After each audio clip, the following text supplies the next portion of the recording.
তো বন্ধুরা আমি এসেছি বাবা ক্ষেত্রপালের মেলায়। বাবা ক্ষেত্রপালের মেলায় এই ঠাকুরগুলি দেখে আমার প্রথমে পুজো করার ঠাকুর মনে হয়েছিল, কিন্তু এইগুলো পুজো করার ঠাকুর নয়।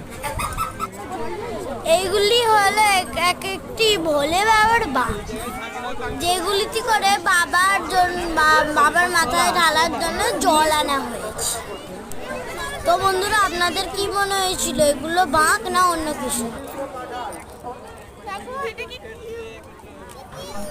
আমার কিছু ভুল হলে ক্ষমা করবেন আর আমার পুরো ভিডিওটা দেখতে থাকুন।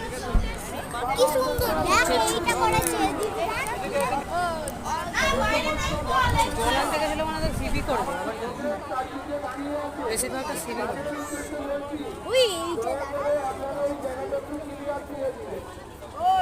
শিব ঠাকুরের দাঁড়িয়ে হয়েছে।